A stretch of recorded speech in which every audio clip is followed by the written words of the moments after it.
40% of dementias in the United States are preventable. The evidence has been mounting that Alzheimer's disease is, at least to some extent, preventable. But how preventable? A little? A lot? Let's take a look.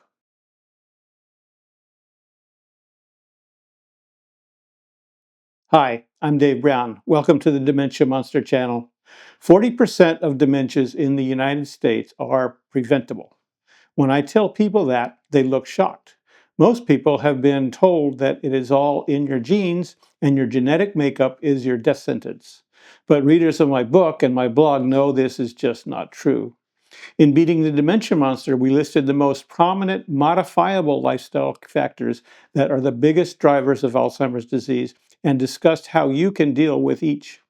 In 2020, the prestigious medical journal, The Lancet, published what was regarded as the definitive analysis of lifestyle and dementia.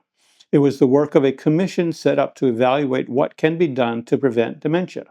It found that 40% of dementias were preventable, and 12 risk factors could be modified to prevent dementia.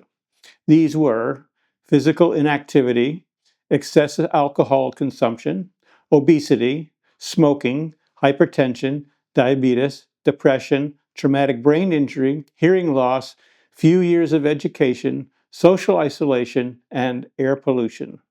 The commission determined that hearing loss, education, and smoking are most significant.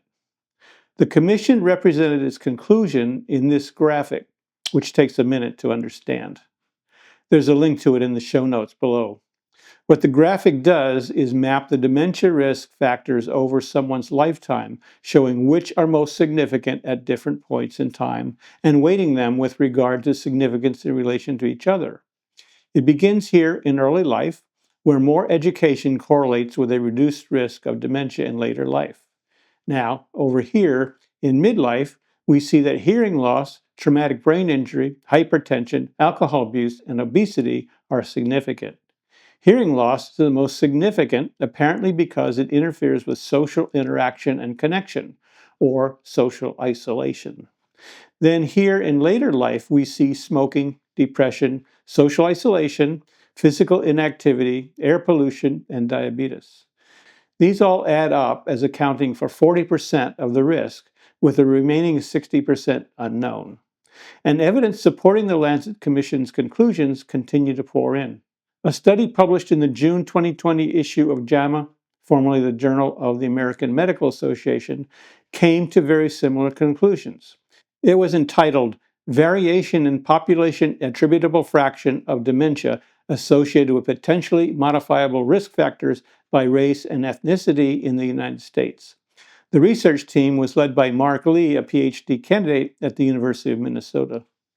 Lee began with the same risk factors from the Lancet Commission's report and then determined what portion of dementia in different cohorts is explained by modifiable risk factors. Cohorts were Hispanic, non-Hispanic white, non-Hispanic black, and non-Hispanic Asian. In all cohorts, high blood pressure, obesity, and lack of exercise were most closely correlated with dementia. Also, lifestyle differences between cohorts corresponded to different levels of risk due to modifiable factors. The study used self-reporting and survey responses to establish the cohorts. Based on the survey responses, the study attributed the 12 risk factors to 46.7% of dementia risk in Hispanic, 45.6% in Black, 39.4% in non-Hispanic whites, and 35.8% in non-Hispanic Asian populations. But there's a problem with these 12 risk factors. Many of them correlate with each other in ways that suggest they're not unique. For example, there may be commonality between hearing loss and social isolation. Hearing loss may simply cause social isolation. In other words, it's a risk factor for dementia because it causes social isolation. And then physical inactivity, obesity, hypertension, and diabetes are often found together. Doctors usually call this metabolic syndrome. Fewer years of education was more characteristic of some cohorts than others. Do these commonalities indicate that they are all manifestations of something underlying a given set of correlated risk factors? Who knows? But the Lancet Commission did conclude that 40% of dementias are preventable. Now, fast forward to 2024. That year, the Lancet Commission updated their research, finding that there are two more risk factors, although they didn't update their graphic. What are the new risk factors? Vision loss and high HDL cholesterol. What immediately occurs to me, and perhaps to you, is that if hearing loss is a risk factor because it causes social isolation, maybe vision loss will do the same thing. Also, note that HDL is what we call bad cholesterol. The report concluded that the potential for prevention is high, and overall, nearly half of dementias could be theoretically prevented by eliminating these 14 risk factors. These findings provide hope.